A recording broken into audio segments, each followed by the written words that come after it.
येन विघ्नाः प्रणश्यन्ति सिद्ध्यन्ति च मनोरथाः। न माधवसमो देवो न च मध्वसमो गुरुः न तद्वाक्यसमं शास्त्रं न च तस्य समः पुमान्। माता च कमला देवी पिता देवो जनार्दनः बान्धवाः विष्णुभक्ताश्च स्वदेशो भुवनत्रयम्। प्रथमो हनुमान् नाम द्वितीयो भीम एव च पूर्णप्रज्ञस्तृतीयस्तु कार्यसाधकः। पूज्याय राघवेन्द्राय सत्यधर्मरताय च भजतां कल्पवृक्षाय नमतां कामधेनवे। दुर्वादिध्वंतरवये वैष्णवेन्दीवरेन्दवे श्रीराघवेन्द्रगुरवे नमो अत्यन्तदयालवे। मूकोऽपि यत्प्रसादेन मुकुन्दशयनायते राजराजायते रिक्तो राघवेन्द्रं तमाश्रये।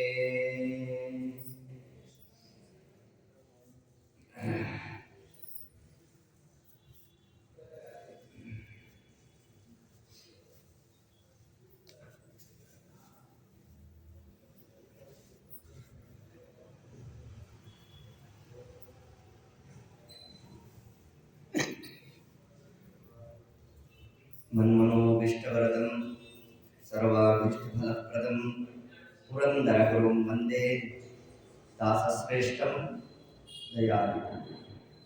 श्री गुरुभ्यो नमः। हरि ओम्।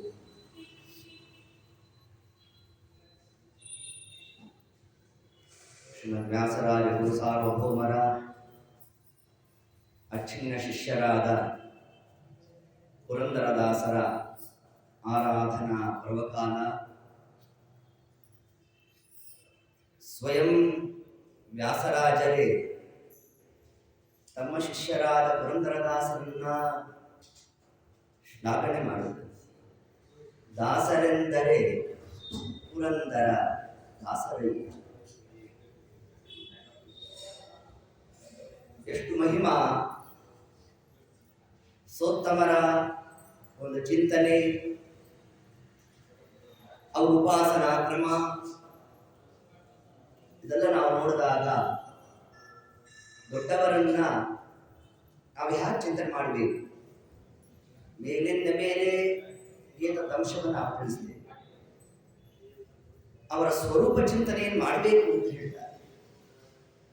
ತನ್ನಿಮಿತ್ತ ಪುರಂದರದಾಸರ ಮೂಲ ರೂಪ ಯಾವುದು ಇದನ್ನು ಹೇಳಬೇಕಾದರೂ ಕೂಡ ಮತ್ತೋರ್ವ ಸೋತ್ತಮರೇ ಬಂದು ನಮ್ಗೆ ತಿಳಿಸ್ಕೊಡ್ಬೇಕು.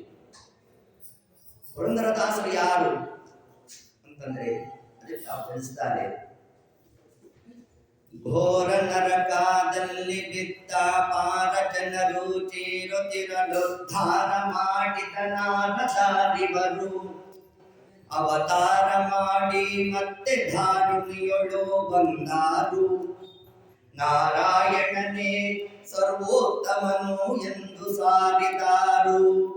ಹೀಗೆಂದು ಮನಧನ ಗೋವಿದರ ಕರೆದಿತ್ತು ಹರುಷದಿ ಕಾವನಯ್ಯನ ದಾಸನಾದ. ವ್ಯಾಸರಾದೇ ಭಜಿಸಿರೋ ಗುರು ಪುರಂದರ ದಾಸರಾಯ. ಒಂದು ದೃಷ್ಟಾಂತವನ್ನೇ ಯಥಾವತ್ತಾಗಿ ವಿಜಯರಾಯರು ತಮ್ಮ ಸ್ವರೂಪೋದ್ಧಾರಕರಾದ ಪುರಂದರದಾಸರ ಬಗ್ಗೆ ತಾವು ಹೇಳ್ತಾ, ಘೋರ ನರಕದಲ್ಲಿ ಬಿದ್ದ ಅಪಾರ ಜನರು ಚೀರುತ್ತಿರಲು ಉದ್ಧಾರ ಮಾಡಿದ ನಾರದರು ಇವರು ಅಂತ ತಿಳಿಸ್ತಾ ಇದ್ದಾರೆ. ಯಾವುದು ಪ್ರಸಂಗ ಅಂತಂದ್ರೆ ಈಗಾಗಲೇ ಹಿಂದೆ ಹೇಳಿದ್ದೇವೆ. ನಾರದರು ತಾವು ಯಮಲೋಕಕ್ಕೆ ಹೋಗಬೇಕು, ನರಕಾದಿಗಳ ವೀಕ್ಷಣೆ ಮಾಡಬೇಕು ಅಂತ ತಾವು ಅಪೇಕ್ಷೆಯನ್ನು ಪಡೋಣ. ಏತತ್ ಕಾಲಕ್ಕೆ ಯಮಧರ್ಮರಾಜ ಒಂದೊಂದು ನರಕವನ್ನು ತಾವು ತೋರಿಸ್ಕೊಂಡು ಬಂದ. ಯಾವಾಗ ವೈತರಣಿಯನ್ನ ಕಂಡರು, ನಾರದರು ತಮ್ಮ ಪರಿವೇ ಇಲ್ಲದಂತೆ ಹರಿಹರಿ ಎಂದು ಉದ್ಗಾರ ಮಾಡಿದರು. ಯಾವಾಗ ಹರಿನಾಮಸ್ಮರಣೆ ಆಯಿತು, ಘೋರ ನರಕದಲ್ಲಿ ಬಿದ್ದ ಅಪಾರ ಜನರು ಚೀರುತ್ತಿರಲು ಉದ್ಧಾರ ಮಾಡಿದ ನಾರದರು ಇವರು. ಎಲ್ಲ ನರಕಸ್ಥ ಜೀವರಾಶಿಗಳೆಲ್ಲ ಉದ್ಧತರಾಗ್ಬಿಟ್ಟಂತೆ. ವಿಶೇಷವಾಗಿ ಒಂದು ನಾರದರಿಗೆ ನಮಸ್ಕಾರ ಮಾಡೋಣ. ತಾವು ಉನ್ನತವಾದ ಲೋಕಾದಿಗಳನ್ನ ಪಡೆದಿದ್ದಾರೆ. ಇಷ್ಟು ಅನುಗ್ರಹ ಮಾಡಿರ್ತಕ್ಕಂಥವರು ಯಾರು ಅಂತಂದರೆ 14ನೇ ಕಕ್ಷೆಯಲ್ಲಿ ಬರ್ತಕ್ಕಂತಹ ದೇವ ಋಷಿಗಳಾಗಿರ್ತಕ್ಕಂತಹ ನಾರದರು. ಎಲ್ಲಿ ನಾರದರು ತಾವು ಬಂದಿದ್ದಾರೆ ಅಲ್ಲೊಂದು ದೇವತಾ ಕಾರ್ಯ ನಡೀತಿದೆ. ಭಾಗವತ ರಚನೆ ಆಗ್ಲಿಕ್ಕೆ ಯಾರು ಪ್ರಾರ್ಥನೆ ಮಾಡೋದು? ಇದೇ ನಾರದರೇ ಹೋಗಿ ವ್ಯಾಸರಲ್ಲಿ ತಾವು ಸ್ತೋತ್ರ ಮಾಡೋಣ. ಅದರ ಫಲವಾಗಿ ಬಂದದ್ದೇ ಶ್ರೀಮದ್ ಭಾಗವತ ಗ್ರಂಥ. ಭಾಗವತ ಗ್ರಂಥ ಬರಲಿಕ್ಕೂ ನಾರದರೇ ಕಾರಣ. ಇನ್ನು ಶ್ರೀನಿವಾಸ ಕಲ್ಯಾಣ, ನಮ್ಮ ದೇವರು ಬಂದ, ಲಗ್ನ ಮಾಡಿಕೊಂಡ, ಇಷ್ಟೆಲ್ಲ ಕಥಾಭಾಗ ನಾವು ಕೇಳ್ತೇವೆ. ಶ್ರೀನಿವಾಸ ಕಲ್ಯಾಣ ಹೊರಡ್ಲಿಕ್ಕೆ ಏನು ಕಾರಣ? ಕೋ ಭುಂಕ್ತೆ ಯಜ್ಞ ಫಲಂ. ನಾರದರು ತಾವು ಗಂಗಾ ತೀರದಲ್ಲಿ ಉಳಿದಂತಹ ಋಷಿಮುನಿಗಳೆಲ್ಲ ಜ್ಞಾನಸತ್ರವನ್ನು ಮಾಡ್ತಾ ಇರೋಣ. ಇದರ ಫಲವನ್ನು ಯಾರಿಗೆ ಅರ್ಪಣೆ ಮಾಡ್ತೀರಿ ಅಂತ ತಾವು ಪ್ರಶ್ನೆಯನ್ನು ಮಾಡೋಣ. ಅದಕ್ಕಾಗಿ ಸರ್ವೋತ್ತಮತ್ವದ ಅನ್ವೇಷಣೆ ನಡೆಯೋಣ. ಆಗ ಲಕ್ಷ್ಮೀದೇವಿ ತಾನು ಬರಬೇಕು. ಅದನ್ನ ನಿಮಿತ್ತ ಮಾಡ್ತಾ ಪರಮಾತ್ಮ ತಾನು ಲಗ್ನವನ್ನು ಮಾಡಿಕೊಳ್ಳೋಣ. ಶ್ರೀನಿವಾಸ ಕಲ್ಯಾಣ ಹೊರಡ್ಲಿಕ್ಕೂ ನಾರದರೇ ಕಾರಣ. ಧ್ರುವರಾಜರಿಗೆ ಪರಮಾತ್ಮನ ದರ್ಶನ ಆಯ್ತಲ್ಲ, ಯಾರಿಂದ ಆಯ್ತು, ಹೇಗಾಯ್ತು ಅಂತಂದ್ರೆ ಇದೇ ನಾರದರೇ ವಾಸುದೇವ ಮಂತ್ರವನ್ನು ಉಪದೇಶ ಮಾಡಿದ್ದು. ಅದರ ಫಲ ಭಗವದ್ ದರ್ಶನ. ಗುರುಗಳ ಲಕ್ಷಣವನ್ನು ಹೇಳ್ತಾ ಇದ್ದಾರೆ. ವಿಶೇಷವಾಗಿ ಎಷ್ಟು ಅನುಗ್ರಹ ಪೂರ್ವಕವಾಗಿ ತಾವು ಮಂತ್ರೋಪದೇಶವನ್ನು ಮಾಡಿದ್ದಾರೆ ಅಂತಂದ್ರೆ ಸಾಕ್ಷಾತ್ ಭಗವದ್ ದರ್ಶನ ಪ್ರಾಪ್ತಿಯಾಗಿದೆ. ಇನ್ನು ಪ್ರಹ್ಲಾದರಾಜರಿಗೆ ಉಪದೇಶ ಮಾಡಿದವರು ಯಾರು? ಗರ್ಭದಲ್ಲಿರೋ ಕಾಲಕ್ಕೆ 3 ವರ್ಷ ಪರ್ಯಂತರವಾಗಿ ಸಮಗ್ರ ತತ್ವಜ್ಞಾನವನ್ನು ಉಪದೇಶವನ್ನು ಮಾಡ್ತಾ ಎಂತಹ ದೈತ್ಯ ಯೋಗಿಯಲ್ಲಿ ಬಂದಿರೋಣ, ದೈತ್ಯ ಗುರುಗಳ ಸಹವಾಸದಲ್ಲಿರೋಣ, ದೈತ್ಯ ಬಾಲಕರೊಟ್ಟಿಗೆ ತಾವು ವಾಸ ಮಾಡ್ತಾ ಇರೋಣ. ಇಷ್ಟೆಲ್ಲ ಆದರೂ ಕೂಡ ವಿಶಿಷ್ಟವಾದ ತತ್ವಜ್ಞಾನದಿಂದ ಪ್ರಹ್ಲಾದರಾಜರು ತಾವು ಕೂಡಿದ್ರು ಅಂತಂದ್ರೆ ಇದಕ್ಕೆಲ್ಲ ಕಾರಣೀಭೂತರು ಯಾರು? ನಾರದರ ಉಪದೇಶ. ಅದಕ್ಕೆ ನಮ್ಮ ದೇವರಂದ ಬರೀ ಅಲ್ಲಷ್ಟು ಸಾಧನೆ ಮಾಡಿಸಿದ ಸಾಲಪ್ಪ, ಕಲಿಯುಗದಲ್ಲೂ ಕೂಡ ಸಜ್ಜನರಿದ್ದಾರೆ, ಆದರೆ ಯಥಾರ್ಥ ಜ್ಞಾನದಿಂದ ಚ್ಯುತರಾಗ್ಬಿಟ್ಟಿದ್ದಾರೋ ನೀವು ಹೋದ ಅನುಗ್ರಹ ಮಾಡು ಅಂತ. ನಾರದರೇನೋ ಬಂದೇ ಬಿಟ್ಟು ಬಂದಾಗ ಹೇಗಿದ್ರಂತೆ, ಕಡುಲೋಭಿಗಳು. ಅವರ ಚರಿತ್ರೆ ಯಾರು ಗೊತ್ತಿಲ್ಲ. ಪ್ರತಿನಿತ್ಯ ಅಡಿಗೆಗೆ ಅಕ್ಕಿಯನ್ನು ಎಣಸಿ ಕೊಡ್ತಾ ಇದ್ರಂತೆ. ಇದು ಶ್ರೀನಿವಾಸ ನಾಯಕರಲ್ಲಿ ಗುಣನೋ ದೋಷನೋ? ಆಚಾರ್ಯ ತಿಳಿಸಿದ್ರು, ಸೋತ್ತಮರಲ್ಲಿ ದೋಷದ ಚಿಂತನೆಯನ್ನು ಮಾಡಬೇಡಿ ಅಂತ ತಿಳಿಸಿದ್ದಾರೆ. ಹಾಗಾದರೆ ಅವರ ಲೋಭತನವೂ ಕೂಡ ನಾವು ಗುಣತ್ವೇನ ಉಪಾಸನೆ ಮಾಡಬೇಕು. ಅಲ್ಲಿ ಅವರ ಲೋಭತನವನ್ನ ಗುಣತ್ವೇನ ನಾವು ಹೇಗೆ ಚಿಂತನೆ ಮಾಡುವುದು ಅಂತಂದ್ರೆ ಅದಕ್ಕೆ ಹೇಳಿದ್ರಂತೆ, ಮುಂದೆ ನಾವು ಗೋಪಾಳ ವೃತ್ತಿ ಮಾಡಿದಾಗ ಎಣಕೆಯಷ್ಟೇ ಬರುವುದವಲ್ಲ. ಆಗ ಮನೆಯಲ್ಲಿದ್ದಂತಹ ಹೆಂಡತಿ ಮಕ್ಕಳೆಲ್ಲ ನೋಡ್ರಿ, ಮುಂಚೆ ನೋಡ್ಬೇಕಾಯಿತು, ಬೇಕಾದಿತ್ತಪ್ಪ, ಎಲ್ಲ ತಗೊಂಡು ಮಾಡ್ತಾ ಇದ್ವು, ಈಗ ಹಂಗಿಲ್ಲ ಅಂತ ಮುಂದೆ ಅವರು ದುಃಖಕ್ಕೆ ಕಾರಣ ಆದ್ರೆ ಅದಕ್ಕೇನ್ ಮಾಡಿದ್ರಂತೆ, ಸಂಪತ್ತಿರೋ ಕಾಲಕ್ಕೂ ಕೂಡ ಎಣಸೇ ಕೊಡ್ತಾ ಇದ್ರಂತೆ. ಇನ್ನು ಅದನ್ನು ತ್ಯಾಗ ಮಾಡಿದಂತಹ ಕಾಲಕ್ಕೂ ಅದೇ ಒಂದು ಅವಸ್ಥಾ ಇರೋದ್ರಿಂದ ತಾವು ಆ ಮಕ್ಕಳನ್ನ, ಹೆಂಡತಿಯನ್ನ, ಅವರ ಮನೋವ್ಯಾಪಾರವನ್ನ ಏಕವಾಗಿ ತಾವು ಚಿಂತನೆ ಮಾಡಲಿಕ್ಕಾಗಿ ಅಂತಹ ಕಾರ್ಯವನ್ನು ನಡೆಸಿದ್ದಾರೆ ಅಂತ ಆ ಒಂದು ಚಿಂತನೆಯಲ್ಲಿ ನಾವು ಅರ್ಥ ಮಾಡಲಿಕ್ಕೆ ಅವಕಾಶ ಉಂಟು. ಇಂತಹ ಶ್ರೀನಿವಾಸ ನಾಯಕರು ತಾವು ಪುರಂದರ ಘಡದಲ್ಲಿ ವಜ್ರ ವ್ಯಾಪಾರಿಗಳಾಗಿ ಇರಬೇಕು. ತತ್ಕಾಲಕ್ಕೆ ಜಗಸ್ವಾಮಿಯಾದ ಪರಮಾತ್ಮನೇ ಅವರ ಮನೆಯ ಬಾಗಿಲಿಗೆ ಬಂದಂತೆ. ಏನು 1 ದಿವಸನ 2 ದಿವಸನ 3 ದಿವಸನ 6 ತಿಂಗಳು ಸುತ್ತದಂತೆ. ವಿಜಯರಾಯರನ್ನು ಉಲ್ಲೇಖ ಮಾಡ್ತಾರೆ. ಬಾರಿ ಬಾರಿಗೆ ಮೋರೆ ಹತ್ತಿ ಮೇರು ಇಲ್ಲದೆ 6 ತಿಂಗಳು ಬೆನ್ನ ಬೇಡುತ್ತಾ ನಾಯಕರು ಕಂಡಿವನಾರು ಬಿಡುತ್ತಾರೆಂದು ಬೈಯುತ್ತಾ ಬೇಸತ್ತು ಒಂದೇರು ರೊಕ್ಕ ಮುಂದೆ ಸುರಿಯುತ್ತಾ ಇದರೊಳಗೆ ಒಂದೊಡ್ಡಾರಿಸಿಕೋ ಎಂದು ಬೇಡಲು ನಾರಾಯಣ ಬಿಟ್ಟೋದನಗುತ್ತ. ಬಾರಿ ಬಾರಿಗೆ ಮೋರೆ ಹತ್ತಿ ಮೇರು ಇಲ್ಲದೆ 6 ತಿಂಗಳು ಬೆನ್ನ ಬೀಳುತ್ತ. 6 ತಿಂಗಳು ಪರಮಾತ್ಮ ಅವ್ರ ಮನೆ ಬಾಗಲು ಸುತ್ತದಂತೆ, ನಾಚಿಕೆ ಬಿಟ್ಟನಂತೆ, ಮೇರು ಇಲ್ಲದೆ. 6 ತಿಂಗಳೇ ಯಾಕೆ ಸುತ್ತದ? ಅರಿಷಡ್ ವರ್ಗಗಳು 6 ತೆಗಿಬೇಕಾಗಿ, ಅದಕ್ಕಾಗಿ 6 ತಿಂಗಳು ಅವರ ಮನೆ ಬಾಗಿಲು ಸುತ್ತಿದ್ದಾನಂತೆ. ಕೊನೆಗೆ ಶ್ರೀನಿವಾಸ ನಾಯಕರು ಒಂದಿಷ್ಟು ಸವಕಲು ನಾಣ್ಯಗಳನ್ನೆಲ್ಲ ಸಂಗ್ರಹ ಮಾಡಿಟ್ಟಿದ್ರು. ಅದನ್ನೆಲ್ಲ ಅವ್ರ ಮುಂದೆ ಸುರಿದ್ರಂತೆ. ಸುರಿದು ಅಷ್ಟು ತಗೊಂಡು ಹೋಗಿ ಅಂತ ಹೇಳಿಲ್ಲ, ಇದರೊಳಗೆ ಒಂದು ದಾರಿಸಿಕೋ ಅನ್ನಂತೆ ನಮ್ಮ ಸ್ವಾಮಿ. ಯಾರು? ಶ್ರೀನಿವಾಸ ನಾಯಕ. ಅಂದ್ರೆ ಆಗ ಪರಮಾತ್ಮ ನಗ್ಬಿಟ್ನಂತೆ. ನಿನ್ನ ಹಣ ತಗೊಂಡು ನಾ ಏನ್ ಮಾಡ್ಬೇಕು? ಕೊಡ್ತೀನಿ ಅಂತ ಹೇಳಿದೆಯಲ್ಲಪ್ಪ, ಅಷ್ಟು ಸಾಕು. ಸವಕಲು ನಾಣ್ಯವನ್ನ ಕೊಟ್ಟಿದ್ದರ ಆಂತರ್ಯ ಏನು ಅಂತಂದ್ರೆ ನಿನ್ನ ಪ್ರಾರಬ್ಧ ಕರ್ಮ ಸವಿತು ಅಂತ ತಿಳಿಸುತ್ತೆ. ಅದಕ್ಕಾಗಿ 6 ತಿಂಗಳು ಪರಮಾತ್ಮನ ದರ್ಶನ ಆಗ್ಬೇಕಾಗಿತ್ತು. ಎಂತಹ ಸೋತ್ತಮರಿಗೆ ಇಷ್ಟಲ್ಲ ಅಂತಂದ್ರೆ ನಿಮ್ ಪಾಡಿ ಏನು ಹೋಗ್ತಾರೆ ಶಾಸ್ತ್ರ. ಇಷ್ಟು ಮಾಡಿ ಸುಮ್ಮನಾದ್ರಿ ಗೊತ್ತಿ ನೋಡಿ. ಇನ್ನೊಂದು ಧರ್ಮವನ್ನು ಹೇಳ್ತಾ ಅವನ ಪತ್ನಿಯಿಂದ ಸಾಧನೆ ಮಾಡಿಸಬೇಕಾಗಿತ್ತು. ಸತಿಪತಿಯರು ಸೇರಿ ಸಾಧನೆ ಆಗಬೇಕು. ಇದೊಂದು ವಿಷಯವನ್ನು ತಿಳಿಸ್ತಾರೆ. ಹಿತ್ತಲ ಬಾಗಿಲಿಗೆ ಹೋಗಿ ಮತ್ತೆ ಆತನ ಮಡದಿಯ ಬೆನ್ನ ಹತ್ತಿ ಬಿದ್ದನು ಬಿದ್ದ ತಾರೆನುತ ಮಗನ ಮುಂಜಂದತ್ಯಧಿಕ ದಿಂಬಾಗಿ ತೆರೆಯುತ್ತ ಎತ್ತಣ ದ್ರವ್ಯವೂ ನನಗೆನುತ. ಆಗ ಸರಸ್ವತಿ ಬಾಯಿ ಅನ್ನಂತೆ, ಬಾಯಿ ಇಷ್ಟೆಲ್ಲ ಸಂಪತ್ತಿದೆ, 1 ರೂಪಾಯಿ ತೆಗೆದುಕೊಡುವಷ್ಟು ಸ್ವಾತಂತ್ರ್ಯ ಇಲ್ಲ ನನಗೆ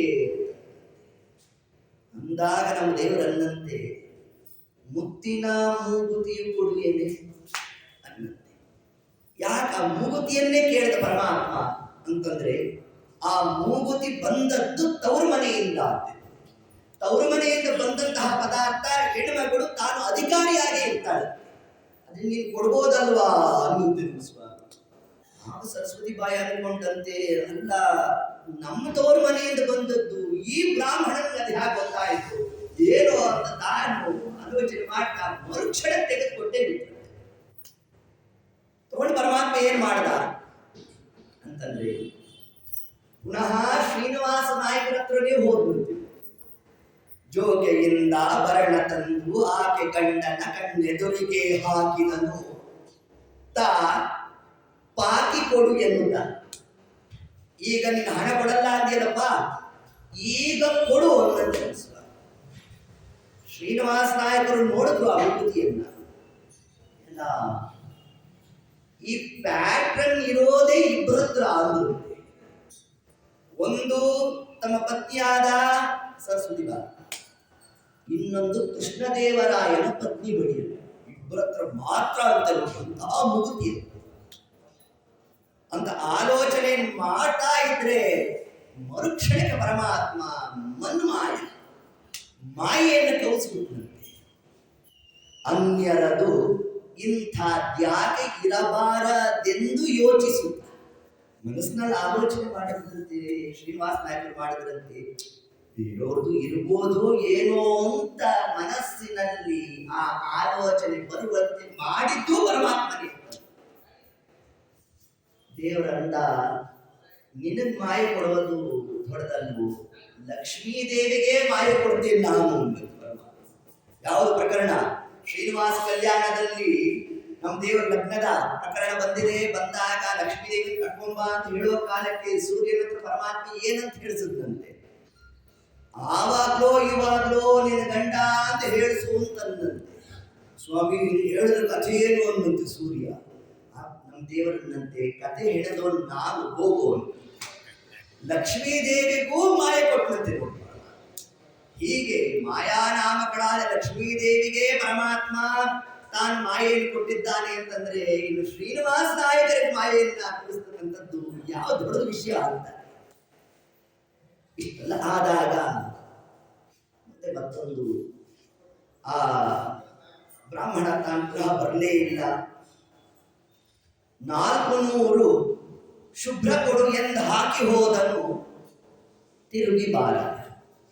400 ಶುಭ್ರ ಕೊಡು ಅಂತಂದ್ರೆ ಏನಿದರ ಆಂತರ್ಯ ಅಂತಂದ್ರೆ 100 ಕೂಡಿಸು 4 ಇದನ್ನ ಕೊಡು.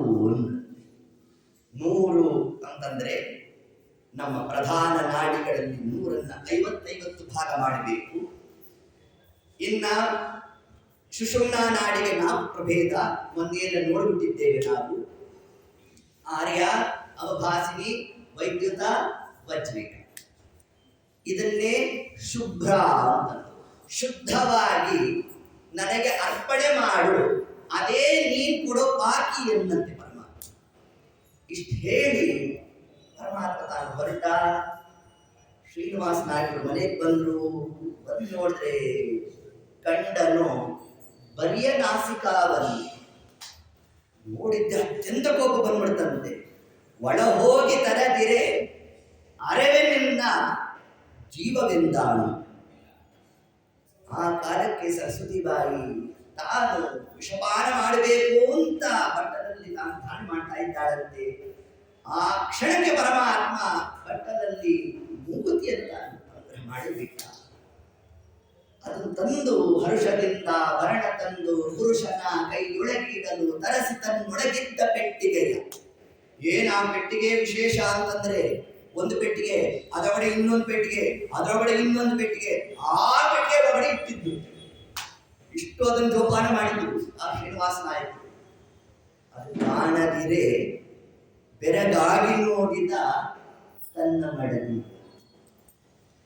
ಅಲ್ಲ, ಈ ಆಭರಣ ಇಷ್ಟು ಸುರಕ್ಷಿತವಾಗಿ ನಾನು ಇಟ್ಟಿದ್ರು ಕಾಣಿಸ್ತಾನೆ ಇಲ್ವಲ್ಲ ಅಂತಂದ್ರೆ, ಆಗ ಸರಸ್ವತಿ ಬಾಯಿ ಹೇಳಿದಂತೆ ಕೊಟ್ಟ ಸುದ್ದಿಯ ಪರಮಾತ್ಮ ಹಿಂಗೆ ಅನುಗ್ರಹ ಮಾಡ್ದ ಅಂತ ತಾವು ಹೇಳಿದಾಗ ಮರುಕ್ಷಣಕ್ಕೆ ಶ್ರೀನಿವಾಸ ನಾಯಕರಿಗೆ ಆ ಒಂದು ವೈರಾಗ್ಯಜನ್ಯ ಆಗೋಣ ಆದಂತಹ ಕಾಲಕ್ಕೆ ತಾವು ಸ್ಮರಣೆ ಮಾಡಿದ್ರಂತೆ. ದೇವ ಎನ್ನ ಮನದ ಭಾವವನ್ನು ತಿಳಿಯೋದಕ್ಕೆ ತಾವೃತ್ತ ಬ್ರಾಹ್ಮಣನಾಗಿ ಬಂದಿದ್ದ ಪರಿಪಕ್ವ ದಶೆ ಇನ್ನಾವ ಕಾಲಕ್ಕಾಗಬೇಕೆಂದ. ಹೀಗೆಂದು ಮನೆದನ ಗೋವಿದರ ಕರೆದಿತ್ತು ಪರಿಷದಿ ಕಾವನಯ್ಯನ ದಾಸನಾದ. ಎಲ್ಲವನ್ನೂ ಕೂಡ ದಾನ ಮಾಡ್ತಾ ವ್ಯಾಸರಾಜರ ಬಳಿಗೆ ಹೋದರು. ಹೋಗಿ ವಿಶೇಷವಾಗಿ ವ್ಯಾಸರಾಜರಿಂದ ದಾಸದೀಕ್ಷೆಯನ್ನು ತಾವು ಪಡಿತಾ ಪುರಂದರ ವಿಠಲ ಅನ್ನೋ ಅಂಕಿತವನ್ನು ತಾವು ಪಡೆದರು. ಎಷ್ಟು ದೇವರ ನಾಮ ರಚನೆ ಮಾಡಿದ್ದಾರೆ ಅದನ್ನು ವಿಜಯರಾಯರು ತಾವು ತಿಳಿಸುತ್ತಾರೆ. ಅಧಿಪದ ಕೊರತೆ 5 ಲಕ್ಷ ಪದ ಸುಳಾದಿಪೇಳುತ್ತ 4,75,000 ದೇವರು ನಾಮ ಬರೆದಿರುತ್ತೇವೆ ಪುರಂದರದಾಸ.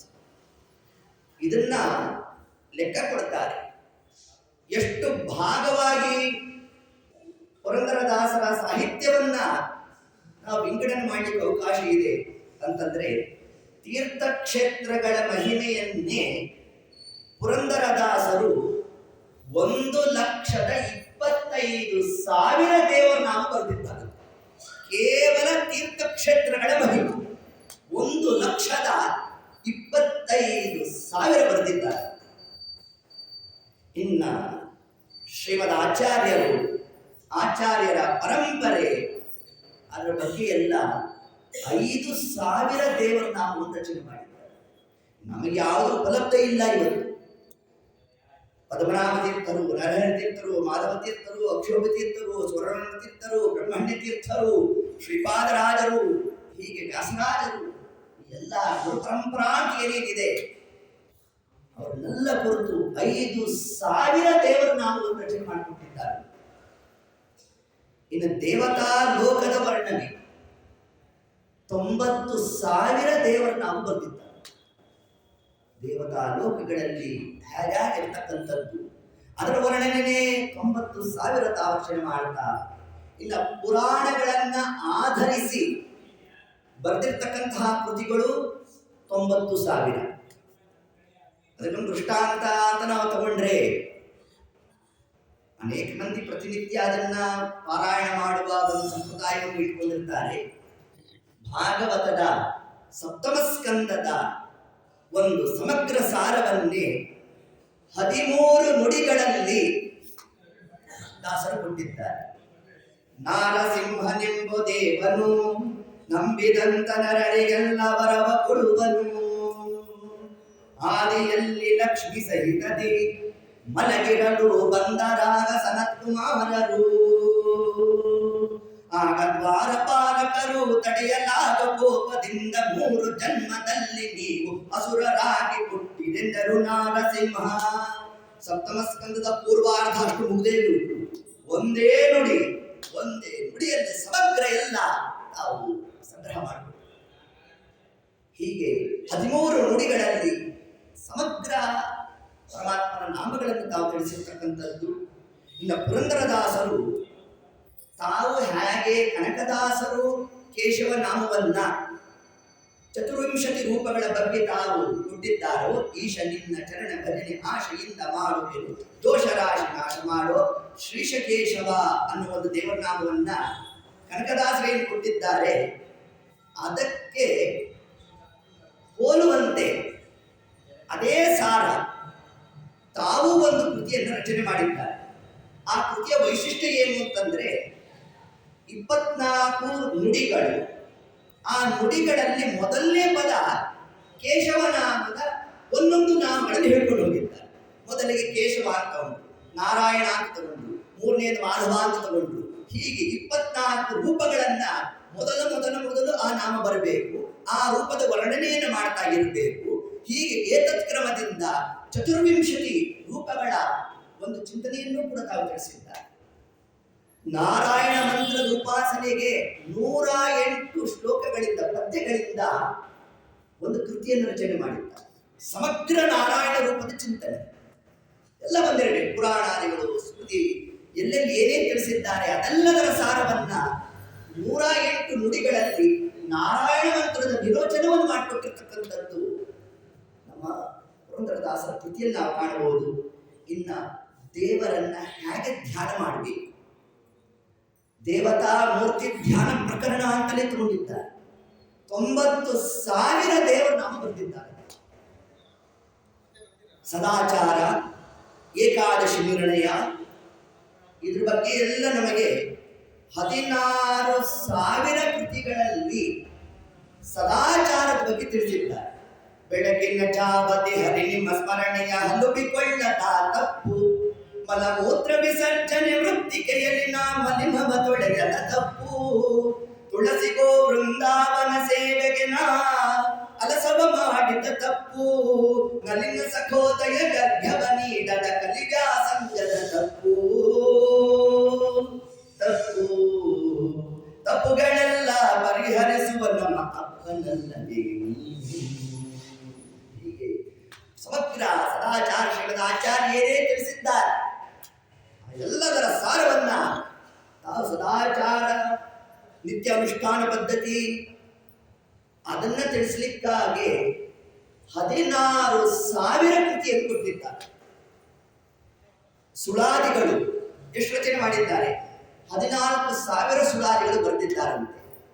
ಇನ್ನ ದೇವರ ನಾಮಗಳು, ಪರಮಾತ್ಮನ ನಾಮಗಳ ಮಹಿಮೆಯನ್ನೇ ತಿಳಿಸ್ಲಿಕ್ಕಾಗಿ ಹೊರಟದ್ದು 25,000 ಕೃತಿಗಳು. ಇಷ್ಟನ್ನು ಕೂಡಿಸಿದರೆ ಎಷ್ಟಾಗುತ್ತೆ? 4,75,000 ದೇವರ ನಾಮ ಆಗುತ್ತದೆ. ಪುರಂದರದಾಸರು ತಾವು ವಿಠ್ಠಲನ ಮುಂದೆ ನಿಂತು ಸಂಕಲ್ಪ ಮಾಡಿದ್ರಂತೆ, 5,00,000 ಪದಪದ್ಯ ಸುಳಾದಿಯನ್ನ ಬರೆದು ನಿನಗೆ ಸಮರ್ಪಣೆ ಮಾಡುತ್ತೇನೆ ಅಂತ ಪಂಡರಾಪುರಕ್ಕೆ ನಾವು ಹೋದಾಗ ವಿಠ್ಠಲನ ಎದುರು ತಾವು ಇಷ್ಟು ಸಂಕಲ್ಪ ಮಾಡಿ ಬಂದಿದ್ರಂತೆ.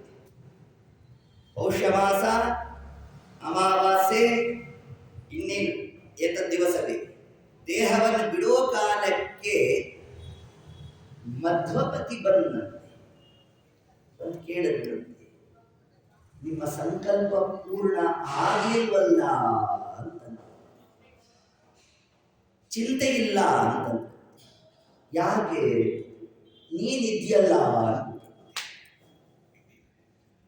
10 ವರ್ಷದ ಹುಡುಗ ಮಧ್ವಪತಿ, ಅಲ್ಲ ನನ್ನಿಂದ ಆಗೋತ್ತಾ ಅಂತ ನಾನು ಕೇಳಿದ್ರೆ, ಈ ಜನ್ಮ ಇಲ್ಲ ಅಂದ್ರೆ ಮುಂದಿನ ಜನ್ಮದಲ್ಲಿ ಅಂತಂದಿದ್ರಂತೆ. ಆ ಮಧ್ವಪತಿನೇ ಮುಂದೆ ಸುಳಾದಿ ದಾಸರೆಂದೇ ಖ್ಯಾತಿಯನ್ನು ಪಡೆದಿರ್ತಕ್ಕಂಥವರು ಯಾರು? ವಿಜಯದಾಸರು. ದಾಸರಾಯನ ದಯವ ಸೂಸಿ ಪಡೆದನ. ವಿಜಯರಾಯನ ಕವಚದಲ್ಲಿ ಕಲ್ಲೂರು ಸುಬ್ಬಣ್ಣಾಚಾರ್ಯರು ತಾವು ಹೇಳಬೇಕಾದರೆ ಏನ್ ತಿಳಿಸಿದ್ದಾರೆ? ಇವತ್ತಿನ ದಿವಸ ವಿಜಯರಾಯರು ಸುಳಾದಿದಾಸರಾಗಿದ್ದಾರೆ. ಅನೇಕ ಪ್ರಮೇಯಗಳನ್ನು ಯಥಾವತ್ತಾಗಿ ತಾವೇನು ಕನ್ನಡೀಕರಿಸಿದ್ದಾರೆ.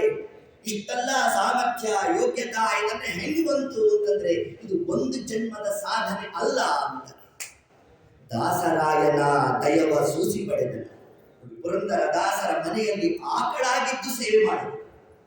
ತರುವಾಯ ಅವರ ಮಕ್ಕಳಾಗಿ ಬಂದರು. ಬಂದು ವಿಶಿಷ್ಟವಾಗಿ ಅವರ ಸೇವಾ ಕೈಂಕರ್ಯಗಳನ್ನು ನಡೆಸ್ತೀವಿ. ಹೀಗೆ ಮುಂದೆ ಪುರಂದರದಾಸರೇ ಅವರ ಬಾಯಿಂದ ತಾವು ಆಡಿರ್ತಕ್ಕಂತಹ ಮಾತು, ಪರಮಾತ್ಮ ತಾನನ್ನು ಸತ್ಯ ಮಾಡದ ಅಂತಂದ್ರೆ ದಾಸರೆಂದರೆ ಪುರಂದರ ದಾಸರಯ್ಯ ತಿಳಿಸ್ತಾ ಈ ತತ್ಕ್ರಮದಿಂದ ಪುರಂದರ ದಾಸರ ನಮಗೆ ಕೊಟ್ಟಿರೋ ವಿಷಯನೇ ಅವರ ಕೃತಿಗಳ ವಿಮರ್ಶೆ ಅಂತ ನಮಗೆ ತಿಳಿಸಿದ್ದಾರೆ. ಆದ್ದರಿಂದ ಅವರ ಕೃತಿಗಳ ಬಗ್ಗೆ ಒಂದಷ್ಟು ನೋಡೋಣ. ಯಾವ ಸಂದರ್ಭದಲ್ಲಿ ತಾವು ಯಾವ ಕೃತಿಗಳನ್ನು ತಾವು ರಚನೆ ಮಾಡಿದ್ದಾರೆ ಅದರ ಬಗ್ಗೆ ಒಂದೆರಡು ಚಿಂತನ ಮಂಥನವನ್ನು ಮಾಡೋಣ. ಒಂದಾವರ್ತಿ ಸರಸ್ವತಿ ಬಾಯಿ ತಾನು ಬೆಳಗಿನ ಜಾವ ಎದ್ದು ಸಾರಿಸಿ ಕುಡಿಸಿ ರಂಗವಲ್ಲಿಯನ್ನು ಹಾಕು ಪಾಠವನ್ನು ಇಟ್ಕೊಂಡಿದ್ದು. ಒಂದು ದಿವಸ ತಾನು ಬಾಗಲು ತೆಗೆದು ನೋಡುವಷ್ಟೊತ್ತಿಗೆ ಯಾರೋ ರಂಗವಲ್ಲಿ ಹಾಕುತ್ತಿದ್ದರು. ಘಮ ಘಮ ಘಮ ಘಮ ಅಂತ ಪರಿಮಳ ಬೇರೆ ಬರ್ತಾ ಇತ್ತು. ಆಶ್ಚರ್ಯ ಆಗೋಯ್ತು. ಇದ್ಯಾರಿದು? ಒಳ್ಳೆ ಸುಗಂಧದ ಪರಿಮಳ ಬೇರೆ ಬರ್ತಾ ಇದೆಯಲ್ಲ ಅಂತ ಅಂದ್ಕೊಂಡ್ರು. ಒಂದು ದಿವಸ ಆಯಿತು, ಒಂದು ವಾರ ಆಯಿತು, ಒಂದು ಪಕ್ಷ ಆಯಿತು, ಒಂದು ಮಾಸ ಪರ್ಯಂತರವಾಗಿ ಇದೇ ಪ್ರಕ್ರಿಯೆ ನಡೀತಾ ಇತ್ತು. ಹೀಗಿರಬೇಕಾದರೆ ದಾಸರಲ್ಲಿ ಸರಸ್ವತಿ ಬಾಯಿ ತಾವು ಏತದಂಶವನ್ನು ತಿಳಿಸುತ್ತಿರಂತೆ. ಸ್ವಾಮಿ ನೋಡಿ, ಪ್ರತಿನಿತ್ಯ ಇಂತಹ ಒಂದು ವಿಚಿತ್ರ ಕಾರ್ಯ ನಡೀತಾ ಇದೆ ಅಂತಂದ್ರೆ. ಆಗ ಪುರಂದರದಾಸ ಬಂದ್ರಂತೆ, ಗೊತ್ತಾದ್ರೆ ಮಹತ್ವ ಹೋಗುತ್ತೆ, ಬೇಡ ಬಿಡು ಅಂತ. ಬೇಡ ಬಿಡು ಅಂತ ಹೇಳಿದಾಗ ಉತ್ಸಾಹ ಜಾಸ್ತಿ ಆಗುತ್ತಿಲ್ಲ. ಇಲ್ಲ ಸ್ವಾಮಿ, ನನಗೆ ಆ ವಿಷಯ ಗೊತ್ತಾಗ್ಲೇಬೇಕು, ನಾನು ತಿಳಿಸಿ. ಸರಿ, ದಿನ ಬೆಳಗ್ಗೆ ಎಷ್ಟೊತ್ತಿಗೆ ಹೇಳ್ತೀವಿ? 4 ಗಂಟೆಗೆ ಎದ್ದಿರ್ತೇವೆ ಅಂತ. ನಾಳೆ 3:30 ಗಂಟೆಗೆ ಎದ್ದು ಬಾಗುತ್ತೀರಿ. ಅದರಂತೆ ಮಾನೇ ದಿವಸ ತಾನು ಬಾಗಿಲನ್ನು ತೆರಿಬೇಕು. ಅನೇಕ ಜನ ಸ್ತ್ರೀಯರು ರಂಗವಲ್ಲಿಯನ್ನು ಹಾಕ್ತಾ ಇದ್ದಾರೆ. ಒಳ್ಳೆ ಸುಗಂಧದ ಪರಿಮಳ ಬೇರೆ ಬರ್ತಾ ಇರಬೇಕು. ಸರಸ್ವತಿ ಬಾಯಿ ನೋಡ್ತಾ ಅಂದಂತೆ, ಅಮ್ಮ ನೀವೆಲ್ಲ ಯಾರು? ನೀವ್ಯಾಕೆ ನಮ್ಮನೆ ಬಾಗಲು ಬಂದು ಇಷ್ಟೆಲ್ಲ ಸೇವೆ ಮಾಡ್ತಾ ಇದ್ದೀರಿ? ನೋಡ್ಲಿಕ್ಕೆ ಸಾಮಾನ್ಯ ಸ್ತ್ರೀಯರಂತೆ ನೀವು ಕಾಣ್ತಾ ಇಲ್ಲ. ಎಲ್ಲರೂ ದೇವತಾ ಸ್ತ್ರೀಯರಂತೆ ನನಗೆ ಭಾಸ ಆಗ್ತಾರೆ. ಹೀಗಂದ್ರೆ ಮೊದಲಿಗೆ ಆ ಹೆಣ್ಮಕ್ಕಳೆಲ್ಲ ಬಂದು ಸರಸ್ವತಿ ಬಾಯಿಗೆ ನಮಸ್ಕಾರ ಮಾಡಿಬಿಟ್ರು. ಇನ್ನಷ್ಟು ಗಾಬರಿ ಆಗ್ಬಿಟ್ಟು, ಅಲ್ಲ ನೀವ್ಯಾಕೆ ಬಂದು ನನಗೆ ನಮಸ್ಕಾರ ಮಾಡ್ತಾ ಇದ್ದೀರಿ ಅಂತಂದ್ರೆ, ಆಗ ಒಬ್ಬ ಹೆಣ್ಮಗಳಂದಂತೆ, ಮತ್ತೇನಿಲ್ಲಮ್ಮ, ಪರಮಾತ್ಮನಿಗೆ ಮೂಗುತಿಯನ್ನು ಕೊಟ್ಟಂತಹ ಪತಿವ್ರತ ಸ್ತ್ರೀ ನೀನು, ಅದಕ್ಕಾಗಿ ನಿನಗೆ ನಮಸ್ಕಾರ ಮಾಡ್ತಾ ಇದ್ದೇವೆ ಅಂತ ತಾವು ಅಷ್ಟಪಕ್ಷಿಗಳಿಗೆ ಹೇಳಿದ್ರಂತೆ. ಹೌದಮ್ಮ, ಇದೆಲ್ಲ ಸರಿ, ನೀವ್ಯಾರು, ನೀವ್ಯಾರು ನಮ್ಮನೆ ಬಾಗಿಲ ರಂಗದಲ್ಲಿ ಹಾಕ್ತಾ ಇದ್ದೀರಿ ಅಂತಂದ್ರೆ, ಆಗ ಆ ಸ್ತ್ರೀಯರೆಲ್ಲ ತಮ್ಮ ತಮ್ಮ ಪರಿಚಯವನ್ನು ಮಾಡಿಕೊಂಡ್ರಂತೆ. ನಾನು ಗಂಗಾ ಅಂತಂತೆ, ಒಬ್ಳು ಯಮುನಾ ಅಂತಂತೆ, ಒಬ್ಳು ಸಿಂಧು ಅಂತಂತೆ, ಒಬ್ಳು ಕಾವೇರಿ ಅಂತಂತೆ, ಒಬ್ಳು ನರ್ಮದಾ ಅಂತಂತೆ. ನಾವೆಲ್ಲ ನದ್ಯಾಭಿಮಾನಿ ದೇವತೆಗಳು ಅಂದಾಗ ಸರಸ್ವತಿ ಬಾಯಿ ಅಂದಂತೆ, ಅಲ್ಲಮ್ಮ, ನೀವಿರೋ ಸ್ಥಳಕ್ಕೆ ನಾವೊಂದು ಕೃತಾರ್ಥರಾಗಬೇಕಾದದ್ದು ನಾವು, ನೀವ್ಯಾಕೆ ನಮ್ಮನೆ ಬಾಗಲು ಬಂದ್ರಿ ಅಂತಂದ್ರೆ, ಆಗ ಗಂಗಾದೇವಿ ಹೇಳಿದಂತೆ, ಲೋಕದಲ್ಲಿರೋ ಎಲ್ಲಾ ಪಾಪಗಳನ್ನು ನಾವೇ ಭರಿಸ್ತಾ ಇದ್ದೇವೆ, ನಾವೇ ಮಾಡ್ಬೇಕದನ್ನ, ನಾವು ಹೇಗೆ ಅದನ್ನು ಕಳ್ಕೋಬೇಕು ಅಂತಂದ್ರೆ, ಕೋವಿದರ ಸದನ ಹೆಗ್ಗದವ ಕಾಯುವುದೇ ಫಲವಿದು ಮಾಡುತ್ತೆ. ಸೋತ್ತಮರ ಮನೆ ಬಾಗಿಲಲ್ಲಿ ನಿಂತು ಆ ಸೇವೆಯನ್ನು ಮಾಡಿದಾಗ ಆ ಎಲ್ಲಾ ದೋಷಗಳು ಪರಿಹಾರ ಅಂತಂದ. ಅದಕ್ಕಾಗಿ ನಿಮ್ಮನೆ ಬಾಗಿಲಿಗೆ ಬಂದು ನಾವು ಇಂತಹ ಸೇವೆ ನಡೆಸ್ತಾ ಇದ್ದೇವೆ ಅಂತ ತಾವು ತಿಳಿಸಿದಾಗ, ಇದೇ ಅಂಶವನ್ನೇ ದಾಸರಲ್ಲಿ ಸರಸ್ವತಿ ಬಾಯಿ ತಾನು ತಿಳಿಸಿದಂತೆ ತಿಳಿಸಿದಾಗ ಆಗ ರಚನೆ ಆದದ್ದೇ, ಎಲ್ಲಿ ಹರಿಕಥಾ ಪ್ರಸಂಗವೋ ಅಲ್ಲಿ ಗಂಗಾ, ಯಮುನಾ, ಸಿಂಧು, ಸರಸ್ವತಿ ಎಲ್ಲ ನದಿಗಳು ಎಣೆಯಾಗಿ ನಿಲ್ಲುವವು ಅಂತ ತಿಳಿಸುತ್ತೆ.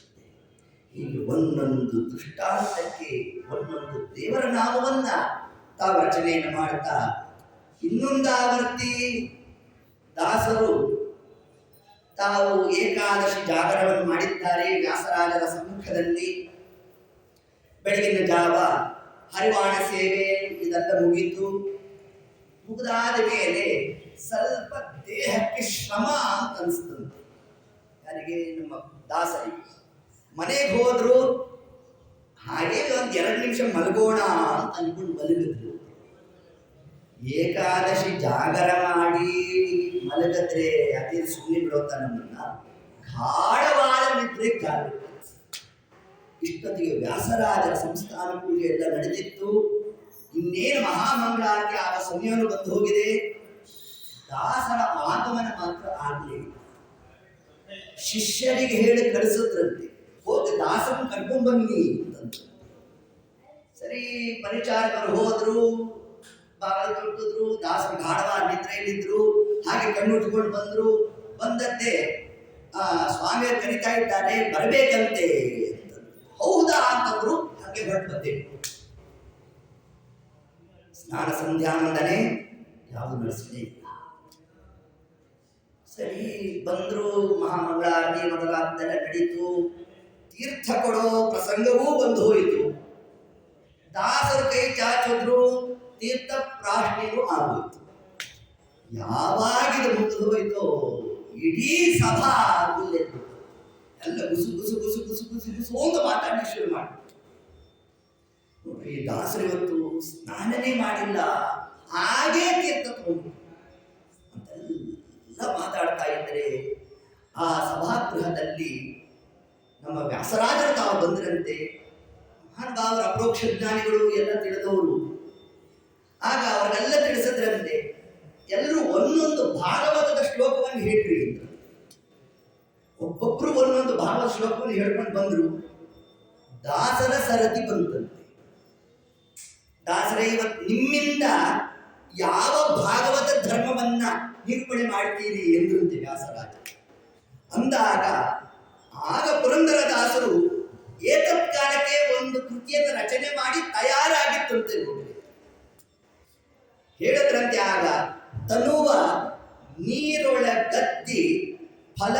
ತಡವೇನು ತಮ್ಮ ಮನದಲ್ಲಿ ದೃಢ ಭಕುತಿ ಇಲ್ಲದ ಮನುಜರು ತನ್ನುವ ನೀರೊಳಗದ್ದಿ ಫಲವೇನು. ಕೇವಲ ನೀರನ್ನ ತಡೆವೇನು ಉಳ್ಕೊಂಡಿದ್ದೇ ಮಡಿಯಾಯಿತು ಅನ್ನೋದೇ ಅದೇ ಸಾಧನೆ ಅನ್ನೋದೇ ಶಾಸನ ಆದರೆ ಮೊಟ್ಟ ಮೊದಲನೇ ಮೋಕ್ಷ ಯಾರಿಗಾಗಬೇಕು?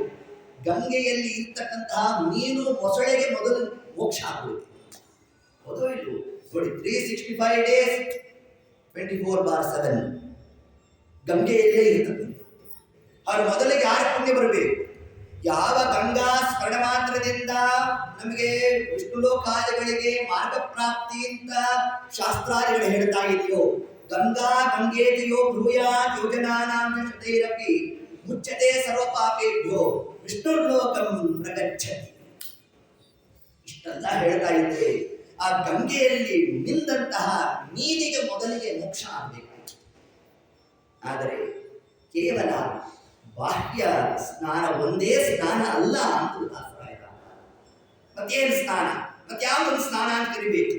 ಆಚಾರ್ಯರು ಸದಾಚಾರ ಸ್ಮೃತಿಯಲ್ಲಿ ತಿಳಿಸಿರ್ತಕ್ಕಂತಹ 5 ವಿಧವಾದ ಸ್ನಾನ, ಅದರಲ್ಲಿ ಒಂದು ವಿಶಿಷ್ಟವಾದ ಸ್ನಾನ ಧ್ಯಾನ ಸ್ನಾನ. ಆ ಧ್ಯಾನ ಸ್ನಾನ ಮಾಡೋದೇ ನಿಜವಾದ ಸ್ನಾನ ಅಂತ ಅದನ್ನು ತಿಳಿಸ್ತಾರೆ. ಧ್ಯಾನದಿ ಮಾಧವನ ನೋಡುವುದೇ ವಿರಜಾ ಸ್ನಾನ. ಯಾರು ತಮ್ಮ ಒಳಗೆ ಇರ್ತಕ್ಕಂತಹ ಬಿಂಬರೂಪಿಯಾದ ಪರಮಾತ್ಮನನ್ನ ಸ್ಮರಣೆ ಮಾಡ್ತಾ ಅವನಿಗೆ ಷೋಡಶೋಪಚಾರ ಪೂಜೆಯನ್ನು ನಡೆಸ್ತಾ ಯಾರು ಆ ಕಾರ್ಯವನ್ನು ನಡೆಸಿರ್ತಾರೆ ಅದು ನಿಜವಾದ ಸ್ನಾನ ಅಂತ ತಾವು ಉಲ್ಲೇಖವನ್ನು ಮಾಡ್ತಾ, ಜ್ಞಾನ ತತ್ವಂಗಳ ತಿಳಿಯುವುದೇ ಸ್ನಾನ. ಕೇವಲ ಜ್ಞಾನ ಸಂಪಾದಿಸುವುದೇ ಸ್ನಾನ ಅಲ್ಲ, ಜ್ಞಾನ ತತ್ವಂಗಳ. ಏನು ತತ್ವ ಅಂದ್ರೆ ಏನು? ಯಥಾರ್ಥ ಜ್ಞಾನ.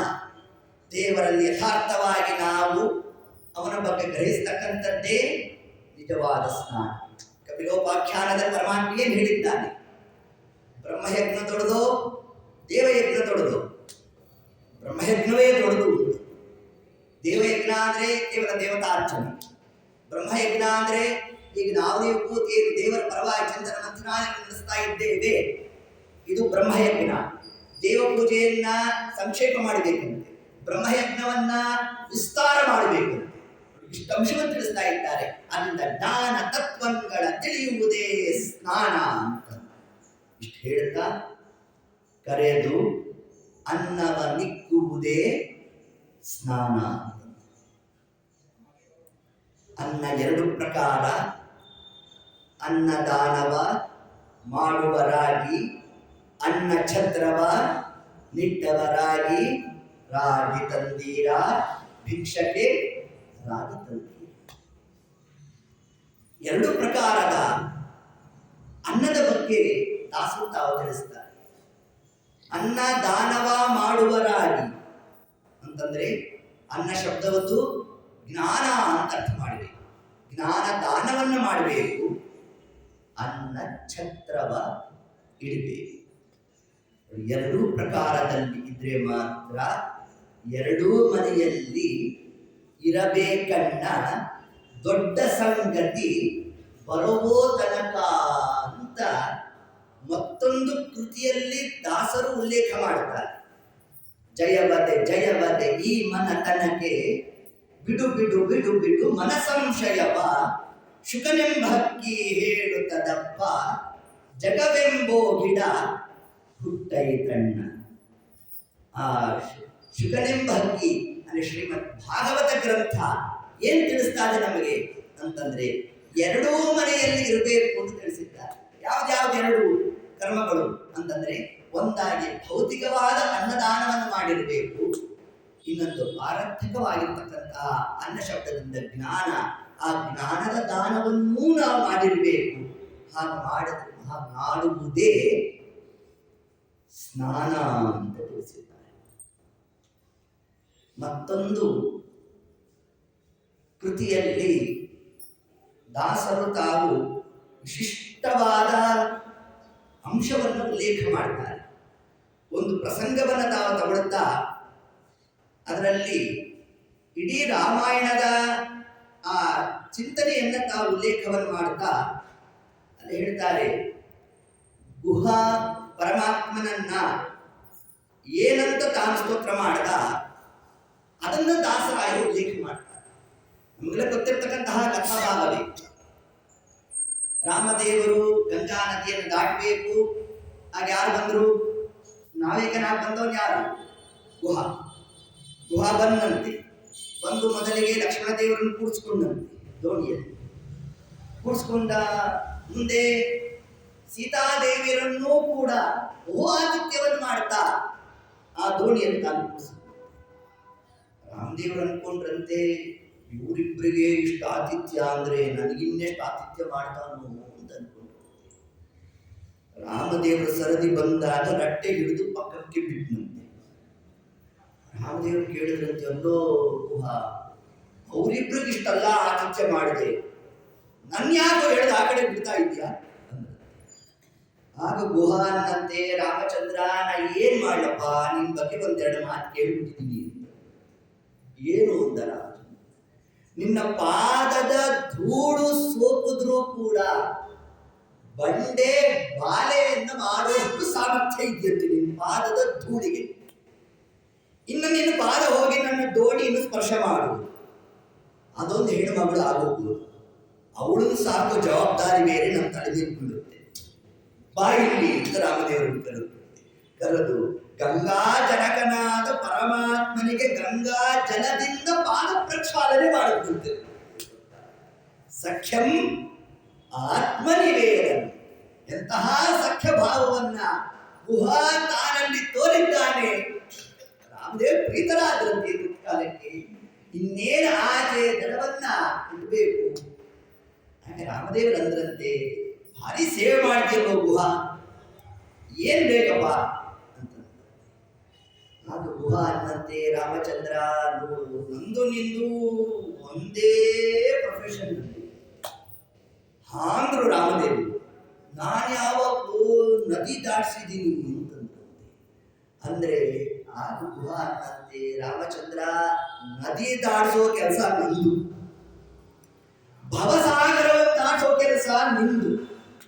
ನೀನು ಸಮುದ್ರವನ್ನೇ ದಾಟಿಸ್ಬಿಡ್ತೀಯೋ, ನಾನು ಬರೀ ನದಿ ಮಾತ್ರ ದಾಟಿಸ್ತೇನೆ. ಆದ್ರಿಂದ ನಿಜವಾದ ಅಂಬಿಗಾ ಅಂದ್ರೆ ಯಾರು? ಅದು ನೀನೇ ಅಂಬಿಗಾ ಅಂತ ಸ್ತೋತ್ರ ಮಾಡಿದ್ದು. ಆ ಒಂದು ಶಬ್ದವನ್ನು ಹಿಡಿದು ದಾಸರಾಯರು ಒಂದು ಕೃತಿಯನ್ನೇ ರಚನೆ ಮಾಡಿಬಿಟ್ಟು, ಅತ್ಯಂತ ಪ್ರಸಿದ್ಧವಾದ ಕೃತಿ ಯಾವುದು? ಅಂಬಿಗನ ನಿನ್ನ ನಂಬಿದೆ, ಜಗದಂಬಾರಮಣನ ನಂಬಿದೆ,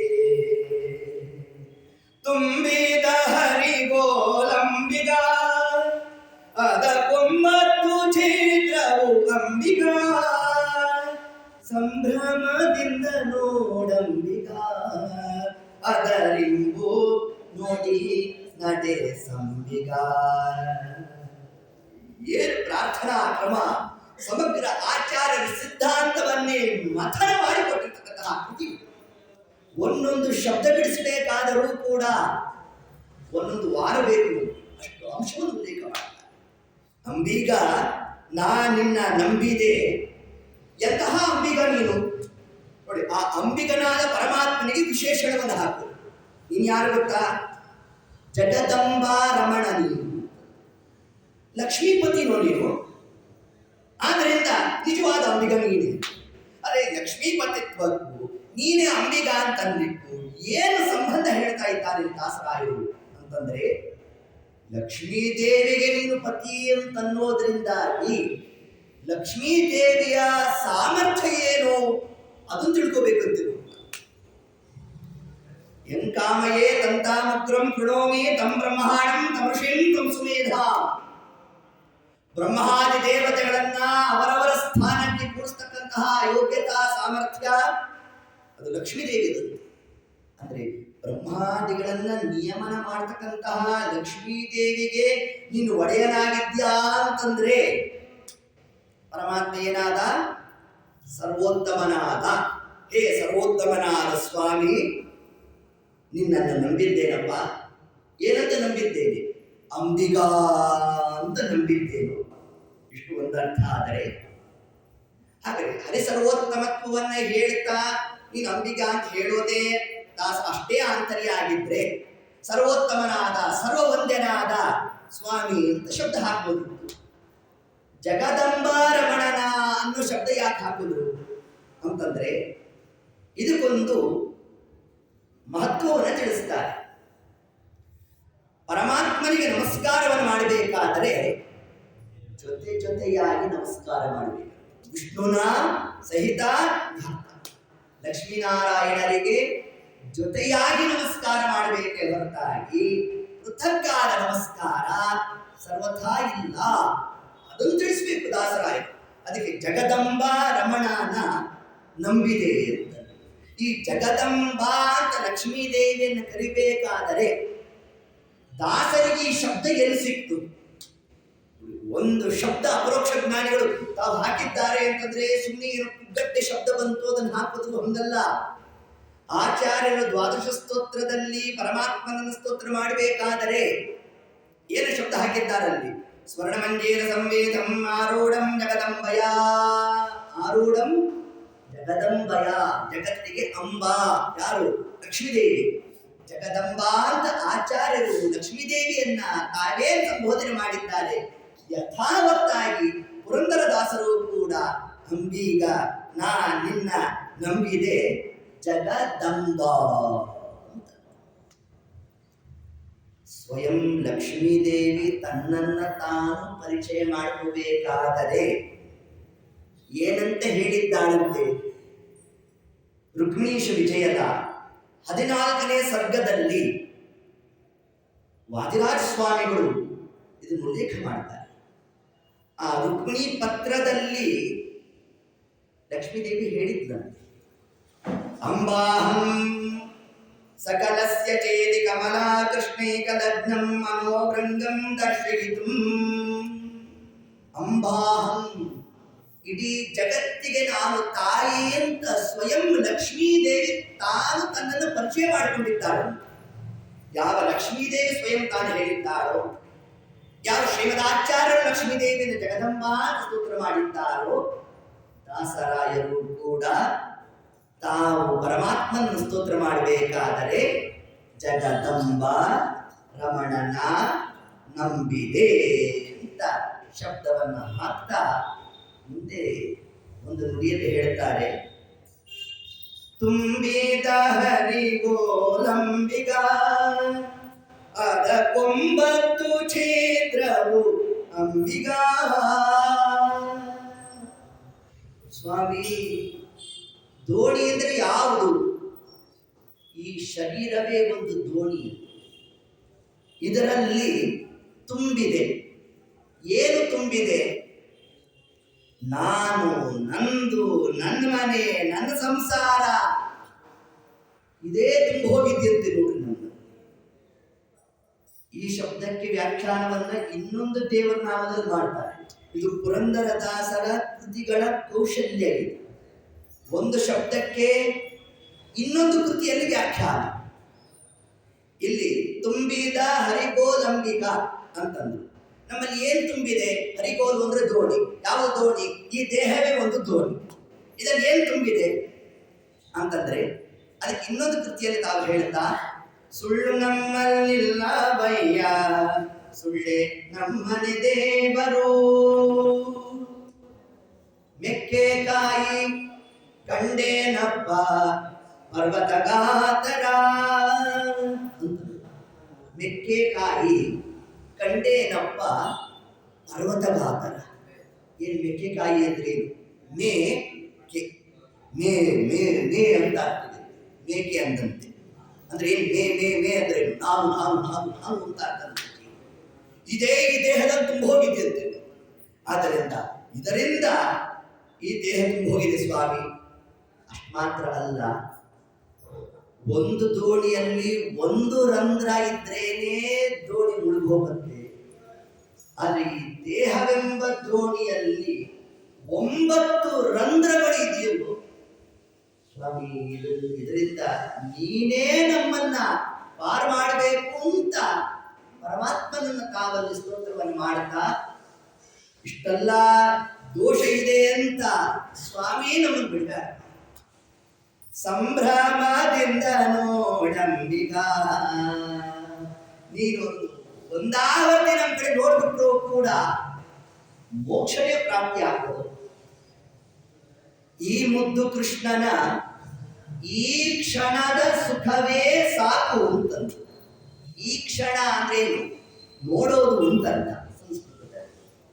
ಪರಮಾತ್ಮ ಒಂದಾವರ್ತಿ ಒಂದು ಕ್ಷಣ ನಮ್ಮ ಕಡೆ ನೋಡ್ಬಿಟ್ರು ಕೂಡ ಮೋಕ್ಷ ಸಿದ್ಧಿ ಆಗುತ್ತದಂತೆ. ಆದ್ರಿಂದ ನನ್ನಲ್ಲಿ ದೋಷ ಇದೆ ಅಂತ ಎಣಿಸ್ತಾ ಕೋಪದಿಂದ ನನ್ನ ಕಡೆ ನೋಡ್ಬೇಡಪ್ಪ. ಸಂಭ್ರಮದಿಂದ ನೋಡಂಬಿಗ, ಇದರ ಇಂಬು ನೋಡಿ ನಡೆ ಸಂಬಿಗ. ಜೀವನ ಯೋಗ್ಯತೆಯನ್ನ ನೋಡಿ ಅದಕ್ಕೆ ಅನುಗುಣವಾಗಿ ಅನುಗ್ರಹ ಮಾಡತಕ್ಕಂಥವ ಅದು ನೀನು ಮಾತ್ರ. ಇದನ್ನೇ ನಮಗೆ ತಿಳಿಸೋದು. ಭೂತಕೃತ್ ಭೂತಭೃತ್ ಭಾವೋ ಭೂತಾತ್ಮ ಭೂತ ಭಾವನ. ವಿಷ್ಣು ಸಹಸ್ರನಾಮದಲ್ಲಿ ಏನು ತಿಳಿಸಿದ್ದಾರೆ.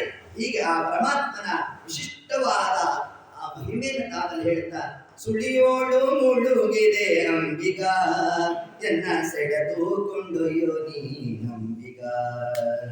ಯಾವ ಸುಳಿಯಲ್ಲಿ ನಾವು ಮುಳುಗಿದ್ದೇವಂತೆ? ಸಂಸಾರವೆಂಬ ಸಮುದ್ರ. ಆ ಸಮುದ್ರದಲ್ಲಿ ಸುಳಿ ಯಾವುದು ಅಂತಂದ್ರೆ ನಾನು, ನನ್ನದು, ನನ್ಮನೆ ಅನ್ನೋ ಮೋಹವೆಂಬ ಸುಳಿಯಲ್ಲಿ ಸಿಕ್ಕೊಂಡಿದ್ದೇವೆ.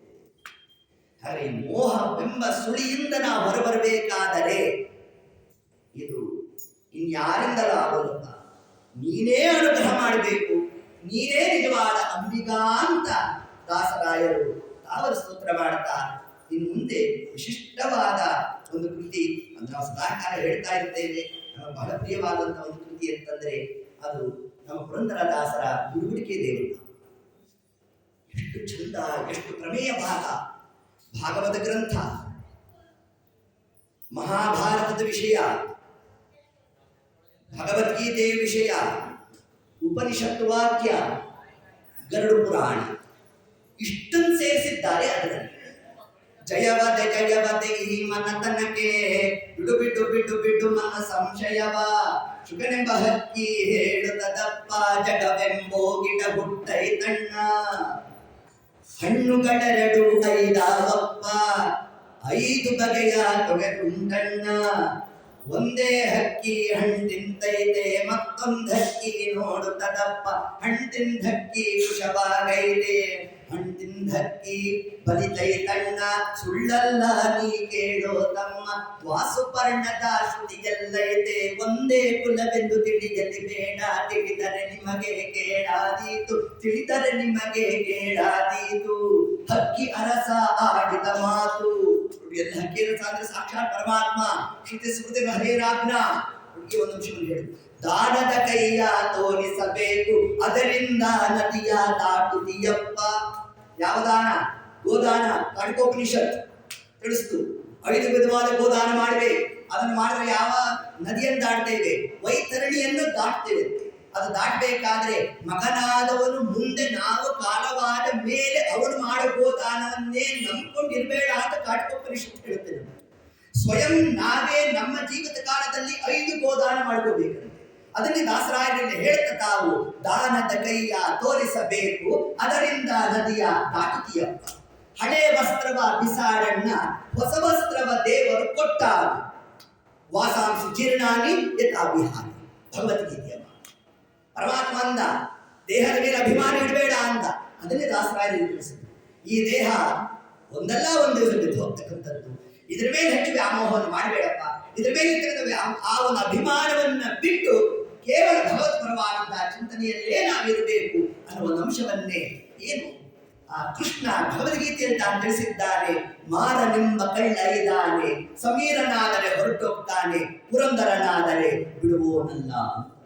ಮಾರನೆಂಬ ಕಳ್ಳ ಇದ್ದಾನೆ ಅಂತಂದ್ರೆ ಮನ್ಮಥ. ಮನ್ಮಥ 5 ಆನೆ, 5 ಬಾಣಗಳನ್ನು ಬಿಡ್ತಾನೆ, 5 ಹೂ ಬಾಣಗಳನ್ನು ಪ್ರಯೋಗ ಮಾಡ್ತಾನೆ. ಒಂದಾದ ಮೇಲೆ ಒಂದು ಪ್ರಯೋಗ ಮಾಡ್ತಾ ಇರ್ತಾನೆ. ಕಾಮ, ಕ್ರೋಧ, ಲೋಭ, ಮದ, ಮಾತ್ಸರ್ಯ ಆದಿಗಳನ್ನೆಲ್ಲ ಪ್ರೇರಣೆ ಕೊಡ್ತಾ ಇರ್ತಾನೆ. ಅದರಿಂದ ನಾವು ಪಾರಾಗಬೇಕು ಅಂತಂದ್ರೆ ಯಾರನ್ನು ಹಿಡಿಬೇಕು? ಸಮೀರನಾದರೆ ವಾಯುದೇವರನ್ನು ಹಿಡಿದಿದ್ದೇವೆ ಅಂತಂದ್ರೆ ಕಾಮನಿಂದ ನಾವು ಪಾರಾಗ್ತೀವಂತೆ.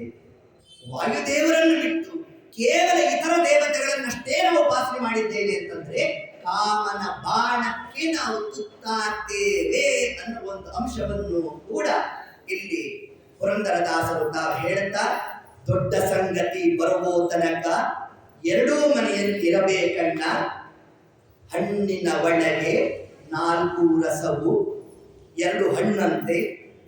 ದೇವರು ನಮ್ಮ ಮುಂದೆ 2 ಹಣ್ಣನ್ನ ಇಡ್ತಾನಂತೆ. ಇನ್ನೊಂದು ನಿಮಿಷ ತಿಳಿಸ್ತೇನೆ. 2 ಹಣ್ಣುಗಳಿದೆಯಂತೆ. ಆ 2 ಹಣ್ಣಿನಲ್ಲಿ ಏನ್ ವಿಚಿತ್ರ ಅಂತಂದ್ರೆ, ಒಂದು ಹಣ್ಣಿಗೆ 1 ಫಲ ಅಂತೆ, ಒಂದೇ ರಸ ಅಂತೆ. ಇನ್ನೊಂದು ಹಣ್ಣಿಗೆ 3 ರಸ ಇದೆಯಂತೆ. ನಮ್ಮ ಮುಂದೆ ದೇವರು ಇಡ್ತಾನಂತೆ. ನೋಡಿ, ಈ ಹಣ್ಣಿಗೆ 1 ರಸ ಇದೆ, ಇದು ಬೇಕು. ಇನ್ನೊಂದು ಹಣ್ಣಿದೆ, ಇದು 3 ರಸ ಇದೆ, ಇದು ಬೇಕು ಅಂತಾನಂತೆ. ಸ್ವಾಮಿ, 3 ರಸ ಇರೋದೇ ಕೊಟ್ಬಿಡು ಅಂತೇಳಿ. ಆದರೆ ತಿಳಿಸಿದ್ರು, ಆ 4 ರಸಗಳು ಯಾವುದು ಗೊತ್ತಾ? ಧರ್ಮ, ಅರ್ಥ, ಕಾಮ, ಮೋಕ್ಷ. ಅದನ್ನು ಮೋಕ್ಷವೆಂಬ ರಸ ಒಂದು ಹಣ್ಣಲ್ಲಿ ಇಟ್ಟಿದ್ದಾನಂತೆ. ಧರ್ಮ, ಅರ್ಥ, ಕಾಮ ಅನ್ನೋ 3 ಫಲಗಳನ್ನ ಇನ್ನೊಂದು ಫಲದಲ್ಲಿ ಇಟ್ಟಿದ್ದಾನಂತೆ. ಈ 3 ಅಪೇಕ್ಷೆ ಪಟ್ಟರೆ ಮೋಕ್ಷ ಸಿಗುವಲ್ಲ, ಮೋಕ್ಷವನ್ನು ಅಪೇಕ್ಷೆ ಪಟ್ಟರೆ ಈ 3 ಅದರಲ್ಲಿ ಸೇರಿರುತ್ತೆ. ನೋಡಿ, ಹಿಂದೂ ಪರಮಾತ್ಮದ ವಿಶಿಷ್ಟವಾದ ಕ್ರಮವನ್ನು ಏನ್ ತಿಳಿಸಿಕೊಟ್ಟಿದ್ದಾನೆ, ಆ ಒಂದು ಎಲ್ಲ ಅಂಶವನ್ನು ಕೂಡ ದಾಸರು ಒಂದು ಗುರುಗುಡಿಗೆ ಹಾಡಲ್ಲಿ ತಾವು ಹೇಳ್ತಾ, ಜಯವದೆ ಜಯವದೆ ಈ ಮನತನಕ್ಕೆ. ಯಾವ ಮನತನ? ಜಯ ಜಯ ಅನ್ನೋ ಶಬ್ದ ಯಾವ ಗ್ರಂಥಗಳಲ್ಲಿ ಹೇಳ್ತಾ ಇದೆ? ಜಯ ಅಂದ್ರೆ ಮಹಾಭಾರತಕ್ಕೆ ಜಯ ಅಂತ ಹೆಸರು, ಜಯ ಅಂದ್ರೆ ಶ್ರೀಮದ್ ಭಾಗವತ ಗ್ರಂಥಕ್ಕೆ ಜಯ ಅಂತ ಹೆಸರು, ಭಾಗವತಕ್ಕೆ ಜಯ ಅಂತ ಯಾಕೆ ಹೆಸರು? ಮೊದಲನೇ ಅಕ್ಷರ ಪ್ರಾರಂಭ ಆಗೋದು ಜನ್ಮಾದ್ಯಸ್ಯ, ಜಕಾರದಿಂದ ಪ್ರಾರಂಭ ಆಗುತ್ತೆ. ಸನಾತನಾಯ, ಯಕಾರಕ್ಕೆ ನಿಲ್ಲುತ್ತೆ. ಮೊದಲನೇ ಅಕ್ಷರ ಜ, ಕೊನೆಯ ಅಕ್ಷರ ಯ ಸೇರಿಸಿದ್ರೆ ಏನಾಯಿತು?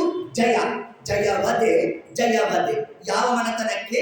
ಯಾವ ಮಹಾಭಾರತ ಭಾಗವತ ಆದಿ ಗ್ರಂಥವನ್ನ ಹಿಡಿದಿರ್ತಾರೋ ಅಂತವರಿಗೆ ಜಯ ಉಂಟು ಅಂತ ದಾಸರು ಇಷ್ಟು ಪ್ರಕಾರವಾಗಿ ತಾವು ಉಲ್ಲೇಖವನ್ನು ಮಾಡ್ತಾ, ಇದೇನು ಮುಗಿಯೋದೇನಲ್ಲ, ನೀವು ಎಳೆದಷ್ಟು ಎಳೆದಷ್ಟು ಎಳೆದಷ್ಟು ಮಥನ ಮಾಡಿದಷ್ಟು ಮಾಡಿದಷ್ಟು ಮಾಡಿದಷ್ಟು ಬರ್ತಲೇ ಇರುತ್ತೆ.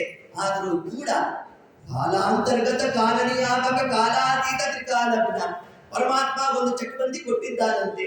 ಆ ಕಾಲದ ಇತಿಮಿತಿಯಲ್ಲೇ ನಾವು ಕಾಲನಾಮಕನಾದ ಪರಮಾತ್ಮನನ್ನ ನಾವು ಉಪಾಸನೆಯನ್ನ ನಡೆಸ್ತಾ ಇಂತಹ ಈ ಒಂದು ಆರಾಧನಾ ಪರಮಕಾಲದಲ್ಲಿ ಸೋತ್ತಮರ ಅದ್ಯಾಪಿ ನಾರದರ 14ನೇ ಕಕ್ಷೆಯಲ್ಲಿ ಬಂದಿರತಕ್ಕಂತಹ ನಾರದರೇ ಇಲ್ಲಿ ಪುರಂದರದಾಸರಾಗಿ ಬಂದು ಸಕಲ ಸಜ್ಜನರನ್ನ ಉದ್ಧಾರ ಮಾಡಲಿಕ್ಕಾಗಿ ತಾವೇನು ಕೃತಿಗಳನ್ನು ಮಾಡಿಕೊಟ್ಟಿದ್ದಾರೆ.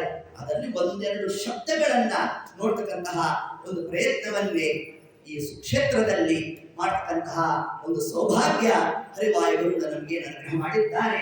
ಅದೆಲ್ಲವನ್ನು ಕೂಡ ಅಸ್ಮದ್ ಗುರು ಅಂತರ್ಗತ ಶ್ರೀಮದ್ ರಾಘವೇಂದ್ರ ತೀರ್ಥ ಅಂತರ್ಗತ ಶ್ರೀಮದ್ ಪುರಂದರದಾಸರ ಅಂತರ್ಗತ ಶ್ರೀಮದ್ ರಾಘವೇಂದ್ರ ತೀರ್ಥ ಅಂತರ್ಗತ ಭಾರತೀಯ ಮುಖ್ಯ ಪ್ರಾಣ ಅಂತರ್ಗತ ಏತ ಕ್ಷೇತ್ರ ಜ್ಞಾಪಕರಾದ ಶ್ರೀ ಭೂಸಮೇತನಾದ ಶ್ರೀ ಶ್ರೀನಿವಾಸ ತದಾತ್ಮಕ ಸೀತಾಪತಿ ಶ್ರೀ ರಾಮಚಂದ್ರ ದೇವರಲ್ಲಿ ವಿನಮ್ರತೆಯಿಂದ 1-2 ವಾಕ್ಸಮೂಹವನ್ನ ನಾವು ಸಮರ್ಪಣೆಯನ್ನು ಮಾಡೋಣ ಅಂತ ಹೇಳ್ತಾ, ಸರ್ವಂ ಶ್ರೀ ಕೃಷ್ಣಾರ್ಪಣಮಸ್ತು. ಹರಯೇ ನಮಃ.